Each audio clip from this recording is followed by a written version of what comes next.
1, 2. Josh, where you at, my brother? On my way, bro. All right.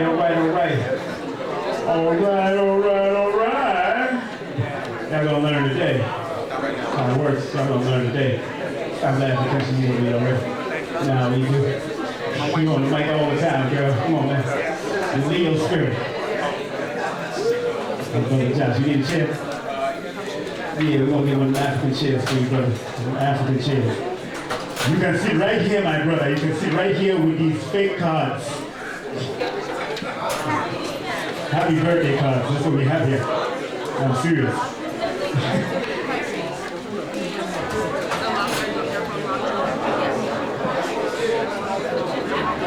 We're gonna do a little something different because this brother here has been doing it for a while. Give a round of applause for Joshua Sarah. All right, so I'll tell you that seat, so we're gonna line it up. Give him a little something, man, and let's bring the ancestors down here before we bring on Professor Griff, all right? Thank you, my brother. He'll be speaking next week. He's multi-talented. Don't let this guy fool you. He's multi-talented. Go ahead, Josh.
He's a co-author with the book. They got the great illustration of him and his mama.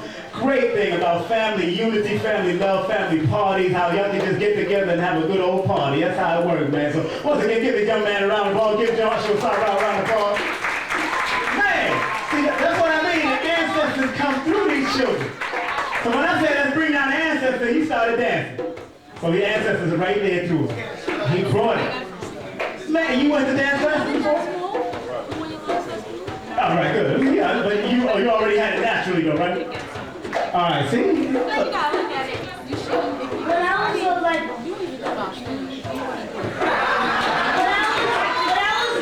when I was a little child, like 4 or 5, I took dance lessons. What's wrong? You see how he's at? And he took the mic too. He said, man, you hold the mic. You don't need to always hold the mic. I like that, brother. further ado, the brother we're about to bring and we're about to experience inside here. Come on, take it down, take it down, take it down, take it down, take it down, people. Take it down, people. I gotta bring up my brother Umar in the building, Jimmy Cliff's son in the building. Bring him up, give him a round of applause. Jimmy Cliff's son in the building. You know Jimmy Cliff, the harder they come. That's my man Jimmy.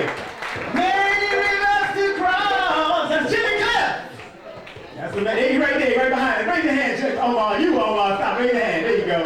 Good to see you, Omar. Good to see you. Always for support, man. Your father's been very inspirational to me over the years in reggae music. This brother we're about to bring on, without any further ado, my people. He's been doing it for many years. He's been trying to keep this consciousness. He's the minister of information. He is not the buffoon like one of his partners named Flavor Flav. Hell no, he's not. But this man bring the heat. He's a Leo spirit, number one. You gotta get ready. So I need everybody to get on their mother flipping feet.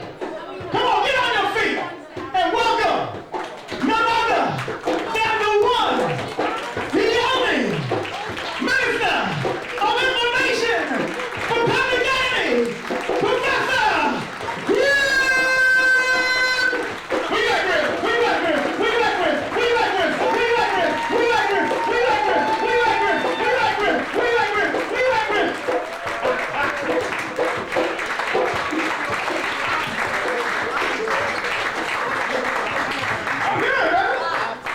Thank you, Joshua. Please give King Simon a round of applause.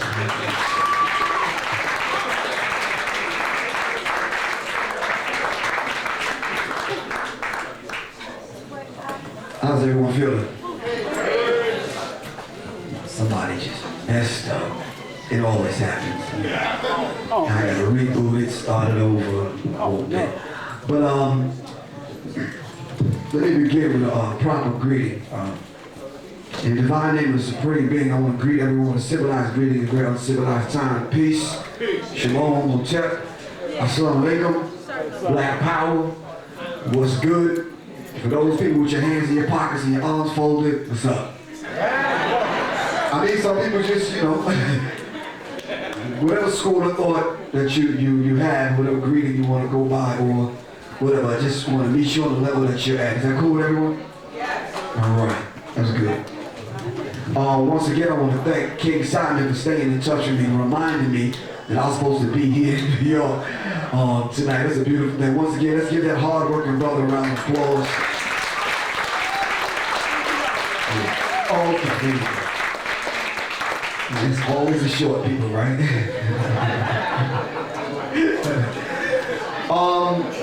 I just like to acknowledge a few people. Is that all right? There's a brother here that surprised me when I walked in the door, because I'm thinking, man, I grew up, I don't see nobody I grew up with, man. In Roosevelt, Long Island. Where's Stevie Graves? Is he still here? Where's he at? See, let's give a good brother a round of applause. That brother knew me when I was 10 years old, so, you know, kicking people in the head on the block. I'm serious. Yeah, definitely. So, sister, could you please bless me, like, just stand up a little, let the people see you. This sister invited me along with Automatic's wife to Brooklyn recently, and I did a lecture with these good people over there in Brooklyn, and I mean, they welcome the brother for real, seriously, man.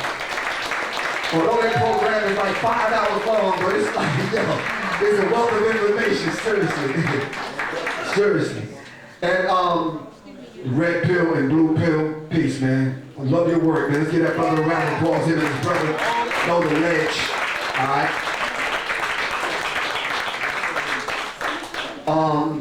Sister, could you mind standing up, Alexis? Me and this sister met on the phone, man. This is my first time even seeing the sister. The sister called me up. She said, I see your YouTube clips. I just want some information. And I get that on a daily and consistent basis, man. So thank you for coming out. I really appreciate that. I'm not going to be long. The brother asked me to talk about the demonic influence in music. I was hoping when I got the flyer it said hip hop, but it didn't. It just says music, so I guess I got to adhere to the subject. Can I just go where I want to go? Okay, cool. We ought to do that. to everybody else that I didn't shout out to, Jan Consulting, that's the sister that's manning the table right here. She owed me $3, so we not gonna give her a round of applause. So I get my money. But now let's give Sister Jan a round of applause. I really appreciate that. And to the sister, now Ruby Saylor, every time I call her sister, I say, could you step up and come to her? She's like, damn on point. Let's give that sister a round of applause. For real, seriously. To the elders I roll with, thank y'all very much for looking out after a brother. And if y'all could look real close at Professor Griff and look at my aura, you'll see them death angels with me, so don't fuck around, all right? See, a lot of y'all don't know how to take that, but it's all right. I'm explaining that in a minute. There's this sister in North Carolina asked me to stand against a white wall so she could read my aura. Because she was going to do a reading. And she said, you got something blocking you. I said, I know, they with me. You understand what I'm saying? That's why I'm only like, what, 5'6", $150? You understand? But I can travel like that. You understand? Because as y'all know, I'm from the warrior class, and I have no fear. This is why Brother Simon set me up in front with the window with my back turned. I can get shot, whatever. But it's cool because y'all got my back, right or wrong. I ain't here for the brothers, right or wrong. Oh, no. If the brothers don't got me, the sisters got me. And my security right here, he's like, right?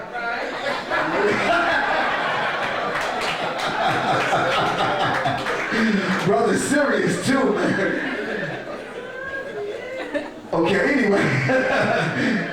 In keeping with tradition, I definitely would like to thank the brother who I tell the story often that I was on a tour bus in Japan, and tour bus pulled over for a Flavor Flav shopping spree, and I had Black Dot's DVD with me. I think that DVD was like 6 hours long, man. I watched the whole DVD while I was in Japan, and when I got back to America, man, with this Illuminati thing, I tried to set it off for real, man. So I want to thank the brother for knocking on the coffin when I'm inside the industry and couldn't see out of it. You understand what I'm saying? But I was seeing things that I was trying to articulate. So when I stepped out of it, looked back in it, I said, okay, that's what it looked like. And I want to thank my good brother Black Dot. Let's give him a round of applause. I mean, sometimes it takes somebody to pull your coat, you understand what I'm saying? Sometimes people call me and say, you see this stuff on the Grammys, man? I see it now, you understand? A lot of times you're in it, you don't see it. You understand? I wasn't participating in it. I'm collecting the information. I said to myself, I'm waiting for the poster boys of hip hop to talk about it, and no one talked about it. So I just said, oh, I didn't set out to go on a full-fledged Illuminati thing. That wasn't my thing. Education was my thing. You understand what I'm saying? So people were not talking about it. And Curtis Davis, I believe his name, his Blog Talk radio show, the brother told me that he had 40 people on the line that just wanted to hear what I had to say. I did a little interview. I got off the Blog Talk thing. I didn't think nothing of it. I went on vacation, as a matter of fact, in Hilton Head somewhere. And my phone started blowing up. And somebody had took my interview, put some images to it, and put it up on WorldStar. And at that particular time, I think it was like a week later, when I got back, it must have been like 1,000,005 hits with my phone up in the damn video. So y'all can imagine that, right? I had to turn the phone off, burning the batteries out and whatnot. So people started asking questions about the human blood sacrifice, the Illuminati, these culture bandits. So I began to lay it out. And the first people that offered an opposition to it was the people inside of the music industry, because they had the most to lose. But ask me if I give a damn, I don't. I ain't never been part of that madness, so you follow me. Even before Public Enemy, we need to keep these particular things in mind. So where's Black Dot? Is he's still in the building? Let's give a round of applause for my good brother, the Black Dot.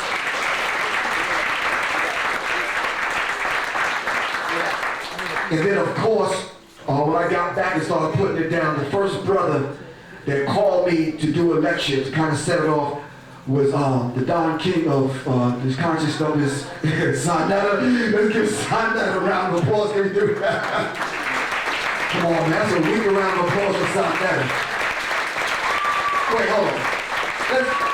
Let's set the record straight.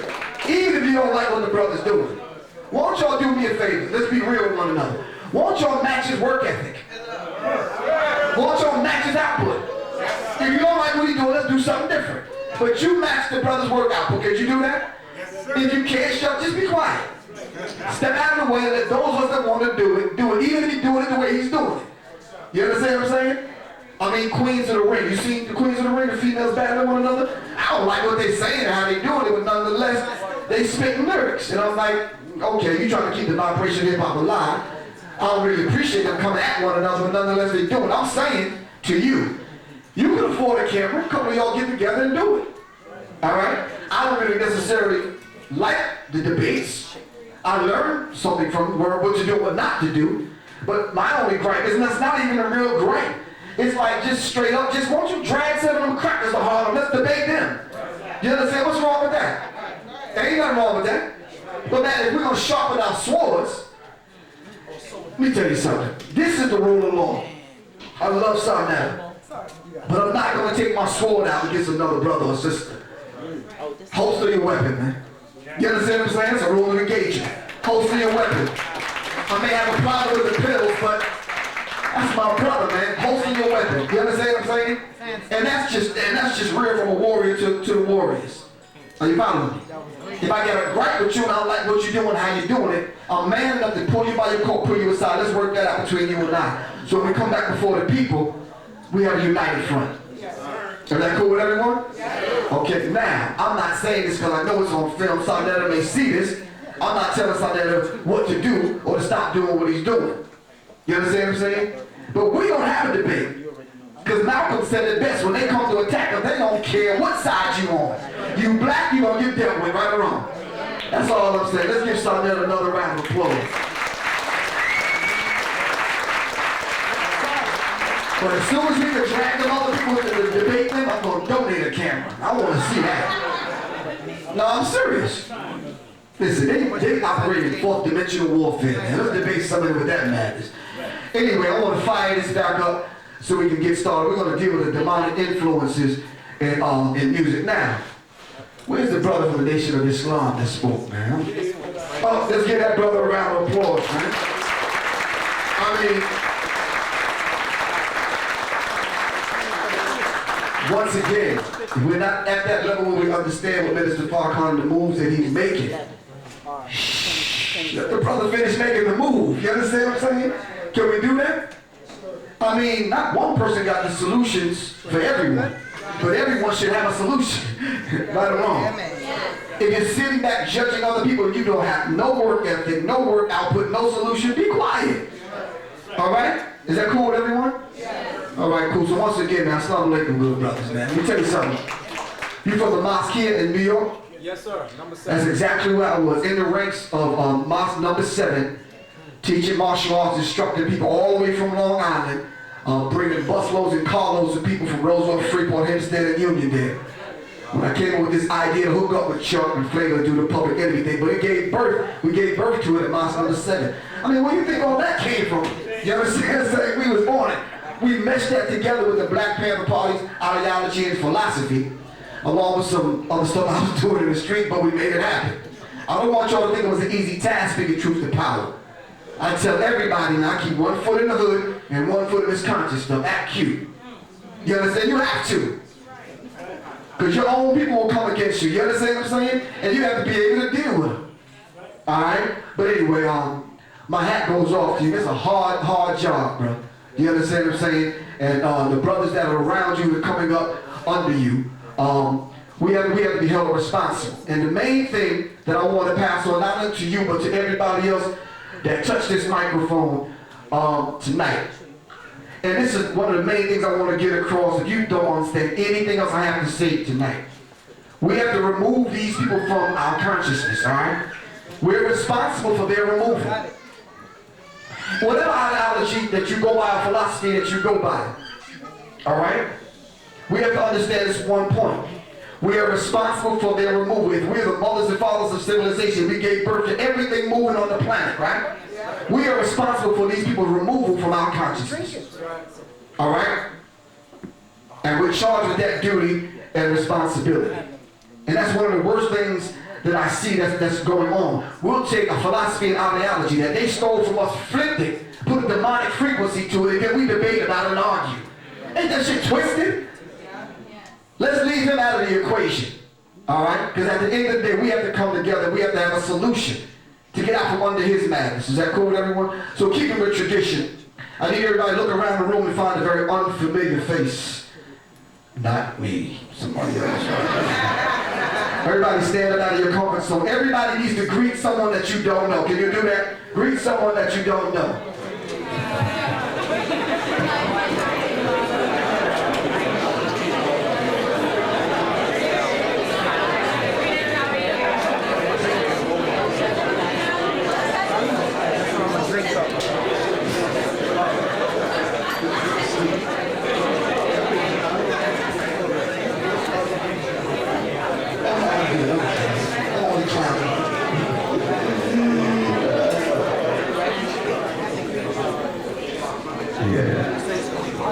I'm waiting on all the security to come. My Lord. All right. That was quick, man. Normally I gotta pull a sister away from the brother trying to get her phone number or something. That was quick. They been eyeing her all night, man. He was like, "See my chance." Where you going with that? Trust me, ain't nothing wrong with that. No, it's not. That's another issue I want to talk about tonight. Conscious brothers going after sisters that are not conscious, and then when they work out, but she don't brought you down to her level, you trying to bring her up to yours. It don't work that way. You can't meet a sister at a conscious event, but then when you go to hook up with her, you start at the root chakra up. You gotta start the crown chakra down. See, the brothers don't get it. No, the brothers don't get it. Do y'all? See? They don't get it. If I meet you, and you looking beautiful, I want to kick it to you, when I do get a chance to take you out, we got to start at the crown chakra, down, not from the root chakra up. Right? Right, brothers? No, just the brothers. Right, brothers? Right?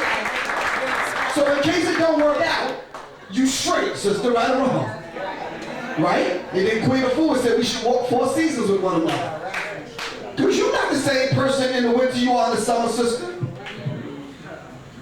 Anyway, we're going to talk about that. Y'all give me all funny kind of looks. Y'all going to be all right.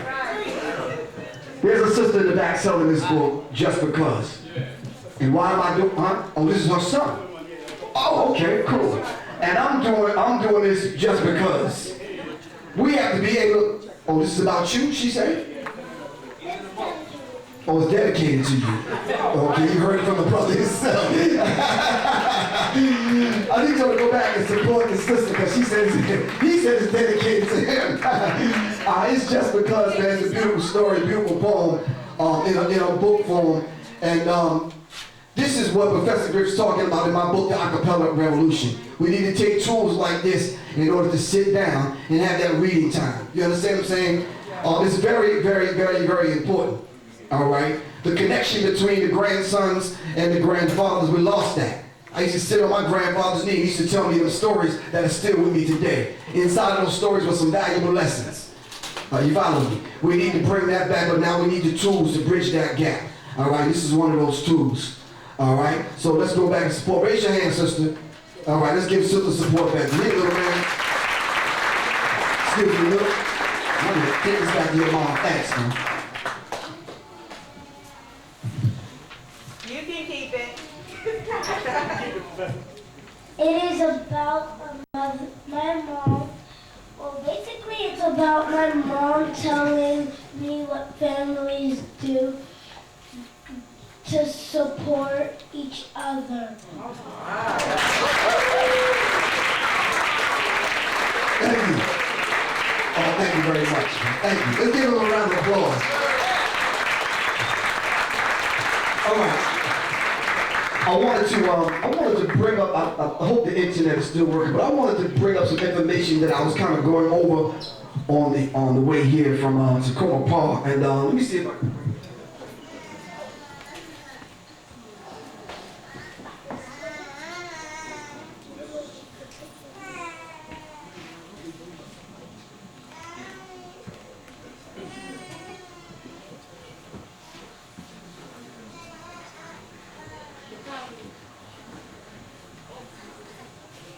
Well, this particular article is actually talking about the top earnings in this particular year. I believe it was 2013, I believe, and it talked about the earnings of the dead celebrities. All right, this is why we have to be very, very, very careful when we allow them to immortalize the brothers and sisters that belong to us. All right, this is why when we allow them. And this is going to happen, I believe, this year. They're going to start having hologram concerts. So, no, excuse me, very real. And this is something that me and Black Dot talk about all the time. So you'll be able to go to a concert, you'll be able to see Heavy D, the Barcades, Don Cornelius, Barry White, you understand what I'm saying? Tupac, Biggie. Are you following me? Hosted by Whitney Houston. All via hologram. They're not going to be there. You will be there. You understand what I'm saying? You won't be able to see them, but since the contract states that we own your name and your likeness, all right, what could they possibly do? This is why Prince wore slave on his face, all right, because they owned his name and his likeness. This is why he went by the name of the name formerly known as, all right, and we have to be very, very careful. So a short time ago, I believe for 4 or 5 years ago, I started talking about the 360 deal. And I still get cats call on my phone talking about, how can I get put on? And I'm like, put on what? Great by show of hands, how many people know about the 360 deal? Oh, only a handful. Well, real quick, before I go over this, a 360 deal sounds a little bit something like this in about 2 minutes. Draw a circle, cut the circle up into 8 pieces. In the middle of the circle, you put your CD, right? And all the other pieces of the pie are called ancillary properties. Properties that you can probably sell based on your CD. Is that cool? So when you sign the contract, what you're doing is you're actually giving them a share of every piece of the pie. So mainly they own your entire life. If your grandmama died and left you some money, they get part of it. So you have your CD, but you have live shows, endorsement deals, everything else, all right, that's tied into that particular CD. And we have to be very honest with one another. When you pass away, i.e. Tupac, right? They still own it to the duration of the contract. And if you read the fine print in the contract, they are the ones that have the option. It's called options. All right, this is the language that they use in the music industry. To exercise the option to renew your contract or to extend it. All right, it's nothing you, your lawyer, or anybody else can do. All right, they control all of these ancillary properties. All right. Now, Live Nation and some other affiliates signed your man Jay-Z. So now he's actually controlled. He's not as free as you think he is. All right, we need to keep these particular things in mind. He's actually bought, sold, and paid for. All right? Yeah, they'll make you rich. They won't make you wealthy, but they'll make you rich. All right? And if you look at the flow charts of companies like Vivendi and other companies, Jay-Z he gets a piddling, man. He's a peasant on the scale. They trade trillions of dollars every day. All right? So it was said in the Forbes magazine by one of the billionaires that Jay-Z is running up on $1 billion. That's cute, but that don't mean anything to them. Jay-Z couldn't even lace their shoes. Are you following me? And these people are very real at what they say. Listen, I know I'm in Brooklyn. I'm not disrespecting Jay-Z. I'm just telling you like it is. Right. So this particular article talks about the dead celebrities. And I think Michael Jackson may sit at number 2, I believe, I'm not sure. Here it says Madonna was at the top of the earning on our recent Celebrity 100 list, ranking in 125 million between 2012 and 2013. Not bad for a living person. Her late buddy Michael Jackson easily topped her, the earnings of $160 million. Now